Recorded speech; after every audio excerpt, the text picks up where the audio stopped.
저는 어렸을 적 보이는 모습과는 다르게 굉장히 활발하고 그리고 관심 받는 것을 즐기고 좋아했던 시절이 있었습니다. 주일 하루 교회에서 보내는 시간이 정말 많았고 저는 그 시간에 어떻게 하면 사람들에게 관심을 받을 수 있을까 그렇게 고민하고 또 시도를 많이 한 적이 있었어요. 사람들에게 관심을 받기 위해서는 무엇을 해야 될까요? 많이 보이면 돼요. 사람들에게 많이 보이는 자리에 잘 있으면 됩니다. 그래서 저는 교회에서 섬길 수 있는 자리는 죄다 섬기기로 신청을 했어요. 제가 하겠다고, 모든 자리에 제가 하겠다고 그렇게 나섰습니다. 저의 그런 모습을 보시고 그런 열심을 보시고 성도님들이 저를 칭찬해 줬어요. 막 인정해 주고요. 그런 겉모습만 보고 저를 칭찬하는 모습에 저는 기분이 업이 됐겠죠. 그렇게 시간을 보내다가 보니까 교회는 열심히 섬기고 있는데 내 안에 하나님은 없는 저의 모습을 발견했습니다. 저는 사람의 시선과 또 개인의 욕심을 채우기 위해 그런 바쁜 교회 생활을 하는 저의 모습을 볼 수 있었는데요. 어느 날 그런 저의 삶에 인격적인 또 만남을 받고 또 그런 인생의 전환점을 맞이하는 순간이 있었습니다. 그 일로 인해서 저는 하나님을 더 알기 원했고 예수님과 그리고 예수님의 제자된 삶을 살기 위해서 그렇게 교회에서 하는 훈련 프로그램들을 마다하지 않고 참여했습니다. 그리고 이제는 신학교를 입학해서 말씀을 가르치고 전하는 자의 삶을 사는 그렇게 삶을 살아내는 사람이 되었습니다. 오늘 본문의 야곱도 인생의 가장 치열한 갈등 구조 속에서 그 삶의 전환점을 맞이하는 순간이 오늘 본문입니다. 더 이상 손 내밀 곳도 없고 어디 피할 곳을 찾고 싶었지만 찾지 못하는 그 위기의 순간을 야곱은 어떻게 대처했을까요? 그리고 하나님은 야곱의 그 삶에 어떻게 간섭하시고 개입하시고 어떤 액션을 취하셨을까요? 야곱이 지금까지 살아온 전반적인 스토리를 우리가 살펴볼 필요가 있습니다. 야곱의 아버지는 이삭이죠. 그리고 그 이삭의 아버지는 우리가 잘 알고 있는 믿음의 조상이라고 하는 아브라함입니다. 그러니까 야곱의 집안은 예수를 믿는 집안이었어요. 아마 야곱도 어머니 리브가의 뱃속에서부터 신앙을 가졌던 모태 신앙인이었을 것입니다. 그리고 그에게는 쌍둥이 형 에서가 있죠. 이 둘은 간발의 차이로 태어났지만 형 에서와 동생 야곱은 생김새도 다르고 그 성격도 완전히 정반대였습니다. 그래서일까요? 한 가정에 두 형제 간의 갈등이 계속 생기게 됩니다. 야곱이 에서의 장자권을 팥죽으로 사는 일이 있었고 아버지 이삭으로부터 장자에게 축복을 줘야 하는데 둘째 아들인 야곱이 축복을 받는, 그래서 야곱은 이 고향을 떠나 리브가의 오빠 야곱의 외삼촌이죠, 라반의 집으로 도망을 갑니다. 그런데 그곳에서의 삶도 순탄치만은 않았어요. 쉽지만은 않았습니다. 사랑하는 아내 라헬을 얻기 위해서 노동을 하고 라반의 많은 재물 사이에서 그렇게 라반과 야곱이 갈등을 겪고 있는 그 사건 속에서 우리는 야곱이 그곳에서도 쉽지만은 않았다, 순조로운 삶이 아니었다라고 짐작해 볼 수 있습니다. 오늘 우리가 함께 읽은 창세기 32장에서 야곱은 고향으로 돌아가려고 합니다. 타지에서 가족도 생기고 재물도 많이 생겼는데 왜 그는 고향 땅으로 돌아가려고 했을까요? 라반과 사이가 이제 안 좋아졌으니까 눈치를 보고 고향으로 가기로 결정을 한 거였을까요? 그가 고향으로 돌아가고자 한 이유는 다름 아닌 하나님의 말씀에 근거했기 때문입니다. 창세기 28장 13절부터 15절까지 우리 한 절씩 교독하고 마지막 15절은 함께 읽겠습니다. 제가 먼저 13절을 읽겠습니다. 또 본즉 여호와께서 그 위에 서서 이르시되 나는 여호와니 너의 조부 아브라함의 하나님이요 이삭의 하나님이라. 내가 누워 있는 땅을 내가 너와 내 자손에게 주리니 내 자손이 땅의 티끌같이 되어 내가 서쪽과 동쪽과 북쪽과 남쪽으로 퍼져나갈지며 땅의 모든 족속이 너와 내 자손으로 말미암아 복을 받으리라. 함께 읽습니다. 내가 너와 함께 있어 내가 어디로 가든지 너를 지키며 너를 이끌어 이 땅으로 돌아오게 할지라. 내가 내게 허락한 것을 다 이루기까지 너를 떠나지 아니하리라 하신지라. 아멘. 이 본문은 야곱이 이제 에서를 피해서 자신의 고향을 떠나고 라반의 집 하란으로 가는 그 길에 일어난 일입니다. 우리가 너무 잘 알고 있는 사건인데, 사닥다리의 꿈을 본 사건 아시죠? 그리고 그곳을 베델이라고 이름을 짓는 그 사건이 바로 이 본문입니다. 하나님께서는 자고 있는 야곱에게 찾아오셔서 내가 너와 함께 할 거고 너는 다시 이 고향 땅으로 돌아올 날이 올 것이다, 이렇게 말씀을 하셨어요. 근데 야곱은 이 한 번의 말씀으로 움직였던 것이 아니라 그가 그 하란에서 라반의 재물들을 많이 얻었을 때, 그때에도 하나님의 말씀을, 고향 땅으로 돌아가라는 그 말씀을 듣습니다. 하나님의 말씀을 들은 야곱, 고향으로 돌아가라고 얘기했는데 하나님의 말씀을 듣고 순종한 것 같은데 왜 그의 뒷모습은 기뻐 보이지 않는 걸까요? 오랜만에 고향으로 돌아가니까 기쁘지 않겠습니까? 어색해서였을까요? 아니면 이 하란이라는 땅에 정이 너무 많이 들어서 좀 미련이 남아 있었던 걸까요? 그것이 아니라면 누구보다 이 그리움과 벅찬 감격을 가지고 자신의 고향 땅으로 발을 밟았을 텐데, 제일 밟고 싶어 했을 사람이었을 텐데, 본문에서 나오는 야곱의 모습은 기쁨보다는 걱정과 염려로 가득 찬 모습을 확인할 수 있습니다.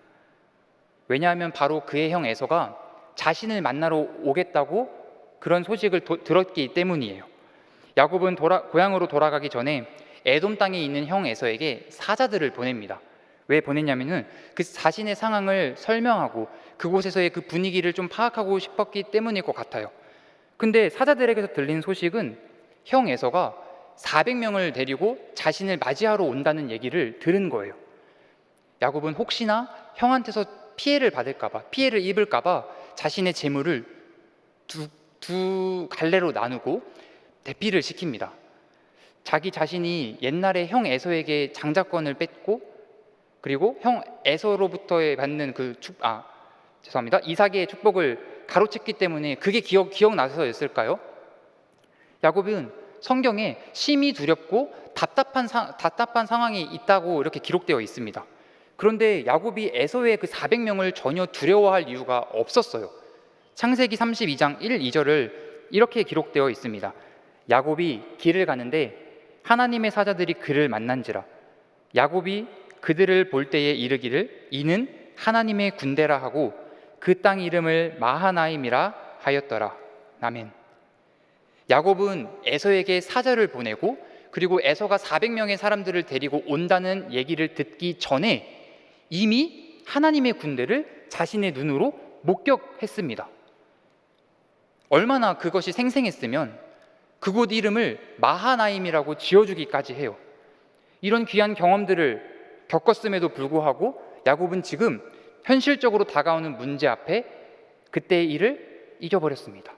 아무것도 보이지 않는 거예요. 야곱의 모습에서 우리의 현실적인 모습이 드러나 있지 않습니까? 반영되어 있지 않습니까? 우리가 직면한 어떤 문제 앞에 하나님의 은혜는 온데간데 없고 두려워 떨고 있는 우리의 연약한 모습, 마치 폭풍을 만난 제자들이 예수님과 함께 있다는 것을 잊어버린 채 살려달라고 두려워 떨고 있는 그 모습, 그게 바로 우리의 모습 아니겠습니까? 현재 어떤 문제가 여러분의 앞을 가로막고 있나요? 그것이 무엇이든지 간에 여러분이 지금까지 인생을 살아오면서 이 모든 것이 하나님의 은혜였음을 믿으십니까? 아멘이시면 더 이상 우리는 두려울 것이 없습니다. 그런데 그렇게 고백하지 못하는 사람들은 이렇게 이야기해요. 그럼에도 내 상황은 너무나 절망적인 상황이다. 글쎄, 이게 그 절망적인 상황을 만들어가는 것이, 그 상황이 만들어주는 것이 아니라 우리가 그 상황을 만들어가고 있는 것은 아닌지 한번 생각해 보게 되었습니다. 내가 절망하고 내가 숨이 막히니까 그냥 내가 서 있는 이곳이 절망적인 상황처럼 보이는 것은 아닐까요? 왜 우리는 이곳에서 안절부절하면서 살아야 됩니까? 오늘 우리를 인도하시는 하나님의 말씀이 없어서가 아니에요. 하나님이 우리와는 약속 안 해주셔도 약속을 안 해주셨기 때문도 아닙니다. 나와 함께 하신다는 그 하나님을 우리가 바라보지 못하고 에서와 함께 몰려오는 그 400명의 사람들이 더 크게 보이니까 우리가 그것에 집중하기 때문에 그렇게 믿음이 무너지게 되는 거예요. 이것을 불신앙이라고 합니다. 하나님을 안다고 말하지만은 우리가 전적으로 믿지 못하는 우리의 믿음 상태, 그것 때문에 우리는 무너지게 되고 내 상황이 절망적인 상황이라고 얘기하고 있는 거예요. 야곱의 신앙도 지금까지 보면은 자신의 조상에게서 받은 유전적인 신앙이었을 뿐입니다. 아마 야곱도 자기 어머니 리브가의 손을 잡고 그저 예배만 드렸던 한 사람이었을지도 모르겠습니다. 하나님께서는 조상으로부터 말씀하신 그 약속의 성취, 야곱이 이제 그 성취를 이뤄가야 되는데 야곱에게 그 성취를 이룰 수 있도록 바로 그냥 이렇게 허락해 주지 않으십니다.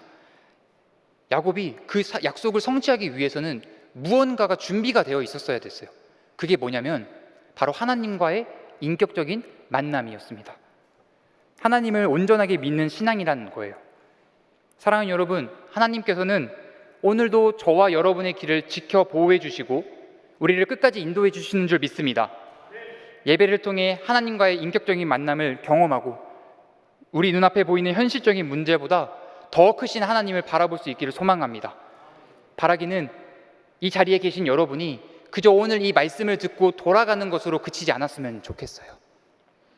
그렇게 하나님께서 꿈과 환상을 통해 야곱에게 너와 함께한다 이렇게 얘기를 해주셨음에도 불구하고 야곱은 그냥 발만 동동 구르면서 야복 강가에서 혼자 서성이고 있습니다. 그런 야곱의 모습을 보고 하나님은 어떤 마음이셨을까요? 아브라함과 이삭에게 하셨던 그 약속, 네 자손이 하늘의 별과 바다의 모래같이 많게 할 것이라는 그 복을 믿어야 되는데 믿지 못하는 그 야곱을 보시면서 하나님은 어떤 조치를 취하셔야 하는 게 맞을까요? 채찍질을 해야 될까요? 아니면 그냥 포기하고 그 약속을 다른 사람에게 성취할 수 있도록 하는 것이 맞는 걸까요? 그게 오히려 하나님 입장에서는 스트레스를 덜 받지 않으시겠습니까? 그런데 하나님은 야복 강가에 홀로 서성이는 그 야곱을 직접 찾아가기로 결정하십니다. 그리고 야곱과 다짜고짜 씨름을 하세요. 아니, 가셨으면 지그시 이렇게 말을 건네주시거나 어깨를 토닥이시면서 힘들지? 막막했지? 이렇게 얘기해 주실 것 같기도 한데 다짜고짜 만나자마자 삿발을 잡으시는 거예요. 왜 하나님은 이런 선택을 하셨을까요? 우리가 지금까지 이 야곱의 상태를 보지 않았습니까? 야곱은 지금 어떤 말을 해도 들을 수 없는 상태예요. 패닉 상태라고 얘기해야 될까요? 그렇게 많은 것들을 보여주시고 말씀하셨는데도 하나님의 그 약속보다는 자신의 눈앞에 있는 그 문제, 현실에 정신 못 차리고 있는 그 야곱을 하나님은 몸소 깨우기 위해서 나서신 거란 말입니다. 여러분, 이 모습이 바로 우리 하나님 아버지의 모습이에요. 우리는 하나님을 어떤 분으로 이해하고 계십니까? 잘못하면은 심판하시고, 나는 하나님께 기도를 했는데 내 기도에는 응답하지 않으시고 무시하시는 그런 매정한 하나님으로 기억하고 계시진 않습니까? 하지만 우리 하나님은 야곱의 불신앙을 짜증내지 않으시고 함께 고생하시는 분이세요. 어떤 학자들은 야곱의 씨름이 끈질긴 야곱의 기도였다라고 주장을 하지만 저는 이 원어적인 의미에서 씨름이라는 단어가 서로 붙잡고 있다, 그런 의미로 쓰이기 때문에 이 씨름을 저는 육체적인 몸부림으로 해석했습니다. 성경은 사람이 무엇을 행했는지 중요하게 생각하지 않아요. 그것보다 하나님께서 인간에게 어떻게 행해 주셨는지를 강조하는 것이 바로 성경입니다. 그 증거로 우리가 24절을 한번 살펴볼까요? 24절을 함께 읽어보겠습니다. 시작. 야곱은 홀로 남았더니 어떤 사람이 날이 새도록 야곱과 씨름하다가. 본문에서 씨름을 먼저 시작한 주어가 누구인 것 같습니까? 야곱입니까? 어떤 사람이 여기서 주어예요. 그러면 이 씨름을 하나님께서 연약한 야곱에게 찾아오셔서 직접 몸부림한 사건이란 얘기예요. 하나님은 이미 야곱의 내면을 알고 계셨습니다. 그가 옛 과거에서부터 남을 속였던 습관, 열등감, 그리고 이기적인 마음들, 이 모든 것들에 대해서 알고 계셨기 때문에 하나님은 그것을 해결해 주시려고 하셨어요. 야곱의 지금 이 문제는, 야곱이 가지고 있는 문제는 내 앞에 있는 저 에서와 400명의 사람들의 문제가 아니라 하나님이 보시기에 그의 가장 큰 문제는 그 앞에서 하나님을 바라보지 못하고 있는 내면 상태를 가장 큰 문제로 보셨다는 이야기입니다. 그래서 하나님은 최우선순위로 그의 내면을 회복시키시고자 야곱과 씨름 상대가 되어 주신 거예요. 하나님은 밤새도록 야곱과 씨름을 하셨습니다. 그리고 그 결과, 씨름의 결과는 어떻게 마무리가 되죠? 야곱이 이겼다라고 기록됩니다. 어떻게 전지전능하신 하나님이 야곱에게 질 수가 있겠습니까? 창조주 하나님이 어떻게 피조물 인간에게 질 수 있다고 얘기할 수 있는 거죠? 이게 가능한 일입니까? 네. 하나님이시라면 가능한 일이에요. 그가 그렇게 하신 목적이 선하시기 때문에 가능하다는 이야기입니다. 하나님은 야곱을 회복시키시기 위해서 져주신 거예요. 우리 25절 말씀을 여러분이 한번 읽어주시겠습니까? 시작. 자기가 야곱을 이기지 못함을 보고 그가 야곱의 허벅지 관절을 치매 야곱의 허벅지 관절이 그 사람과 씨름할 때에 어긋났더라. 아멘. 여기서 등장하는 치매라는 동사 있죠? 이 단어를 영어 성경으로 번역하면 터치입니다. 터치라고 번역을 했어요. 그럼 무슨 의미일까요?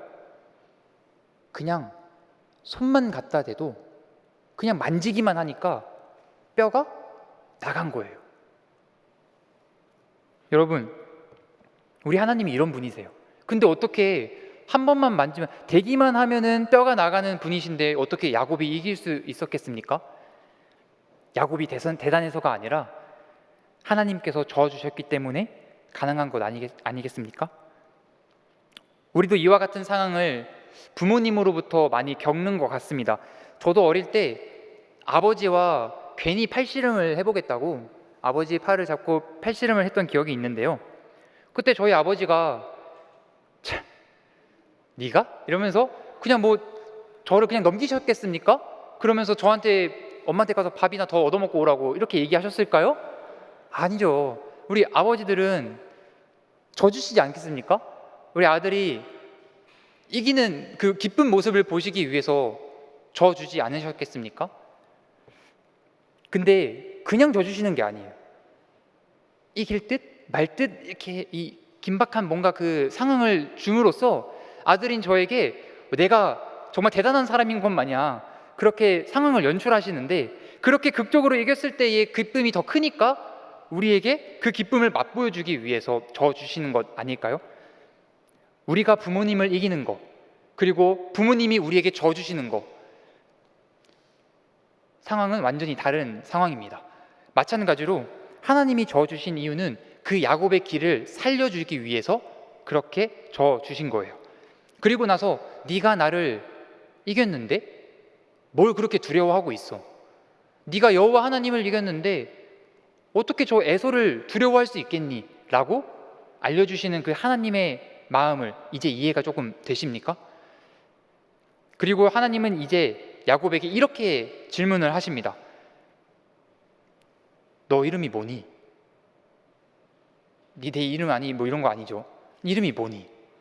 하나님이 지금까지 밤새도록 씨름을 하셨는데 지금 자기랑 씨름을 하고 있는 상대가 몰라서 이 이름을 물어보시는 걸까요? 아니에요. 고대 사람들에게는 자신의 이름이 가지고 있는 뜻을 중요하게 생각을 했습니다. 그들이 가지고 있는 그 이름 안에는 배경, 자신의 성격도 내포되어 있었고, 그리고 앞으로 장차 자기가 어떻게 살아가야겠다는 그 미래의 진로를, 그리고 행로까지도 보여주는 것이 그들의 이름 안에 가지고 있는 중요한 의미가 있었습니다. 마가복음 강해를 들어가기 전에 8주 정도 됐는데 혹시 야베스의 기도를 기억하십니까? 그때 야베스의 이름이 가지고 있는 뜻을 기억하시나요? 상당히 많은 사람들이 고개 끄덕이게 줄어들었거든요. 네, 야베스라는 이름이 가지고 있는 이름의 뜻 고통, 수고라는 뜻이 있었습니다. 그래서 우리는 그 이름의 뜻을 가지고 야베스의 삶이 이렇게 됐겠구나라고 짐작을 해볼 수 있었는데, 그러니까 지금 하나님께서 야곱에게 이름을 물어보신 것은 그의 이름이 가지고 있는 정체성을 그 스스로 고백하게 하도록 하신 거란 얘기예요. 야곱에게 하시는 질문의 뉘앙스는 이렇습니다. 너는 네가 지금 어떤 사람인지 알고 있니? 이렇게 묻는 거예요. 그제서야 야곱은 자신이 이전 과거에 있었던 그런 부끄러움을 떠올리면서 하나님께 이렇게 고백합니다. 네, 저는 아버지와 자기 형 에서를 속인 야곱입니다.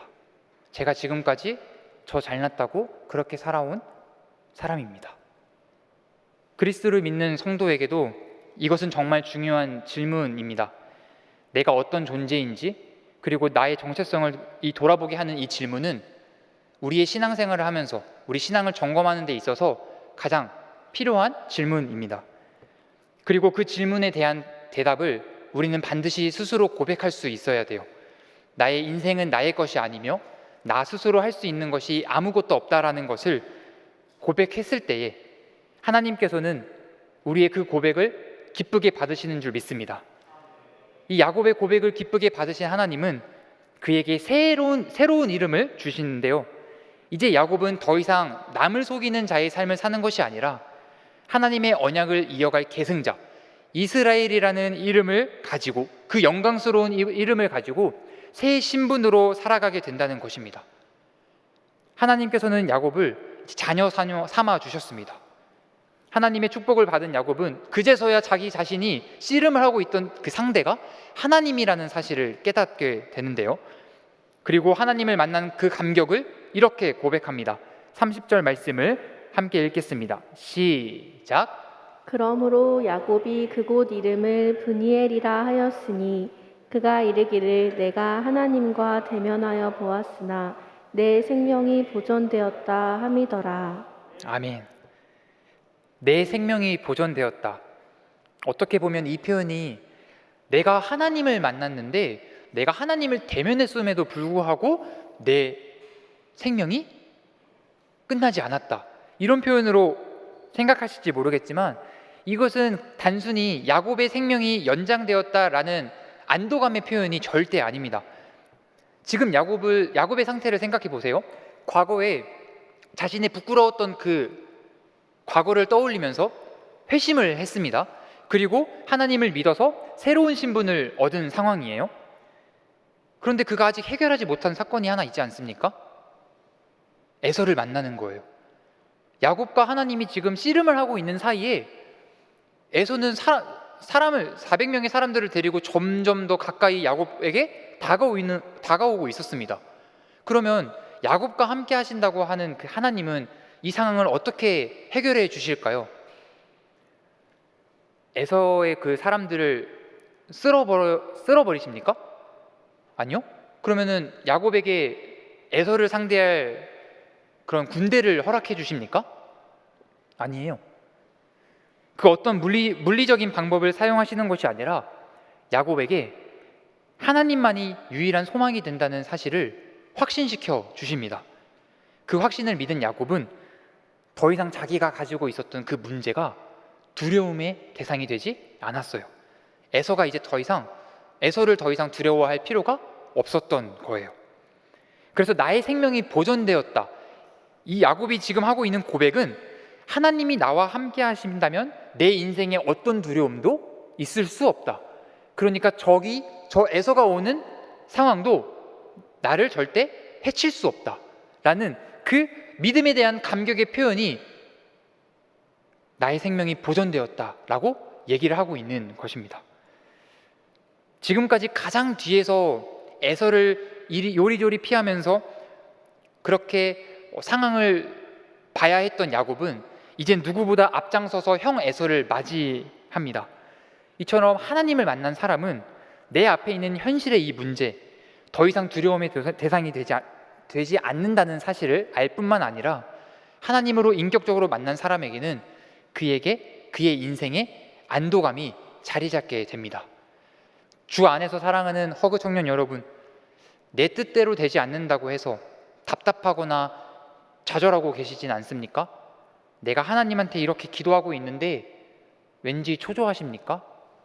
이런 상황들로 인해서 내가 걱정과 이런 염려로 인해서 우리가 하나님을 바라보지 못하고 있는 것은 아닙니까?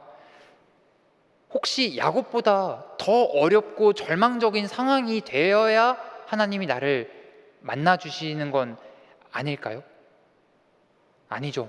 이미 하나님은 우리를 살리시기 위해서 예수 그리스도를, 하나뿐인 예수 그리스도를, 그 독생자를 보내주셨는데요.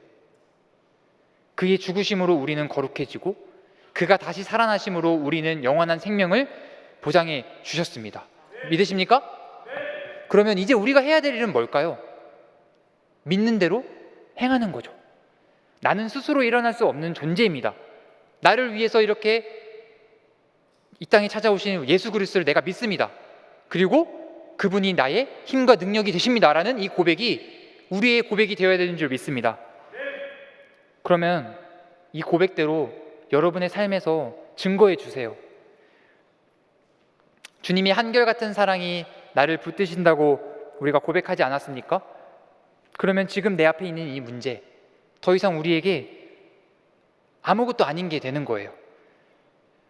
더 이상 두려워하거나 좌절하지 않아도 되는 겁니다.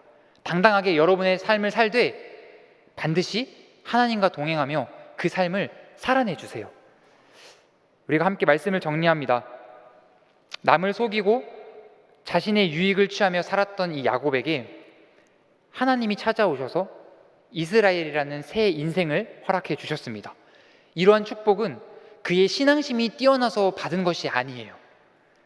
자신이 하나님이 없이는 살 수 없다는 존재를 먼저 고백하고 깨닫고 그리고 나서 나와 함께 하신다는 그 하나님을 믿음으로 바라보았던 그 순간부터 이 축복은 저절로 따라오게 되는 것이었습니다. 그뿐 아니라 야곱은 조상으로부터 약속된 그 큰 민족을 이루는 축복도 함께 누릴 수 있었습니다. 비록 그 인생, 그의 남은 인생이 절름발이로 살고 육체적인 어떤 불편함을 가지고 살아야 했지만 그에게는 그가 만난 하나님으로 인해서 얻은 그 새 인생이 무엇과도 비교할 수 없을 정도로 가장 값어치 있는, 가장 가치 있는 일이었음을 그의 삶으로 보여주고 있습니다. 그러고 보면 하나님이 그의 환도뼈를 치신 그 이유가 앞으로 네 인생에 나 없이는 안 돼. 네가 스스로 살 수 없는 존재고 너는 나를 의지하며 살 수밖에 없는 존재야 라고 알려주기 위해서 환도뼈를 치신 게 아닐까요? 21세기를 살아가는 우리 성도의 삶도 이 구약의 시대와는 다르지 않습니다. 저와 여러분이 그 인생의 가장 중심이 되는 것은 내가 아니에요. 그 중심에는 이미 태초부터 계획하신 그 하나님의 선하신 뜻과 계획이 있음을 반드시 기억하시기 바랍니다.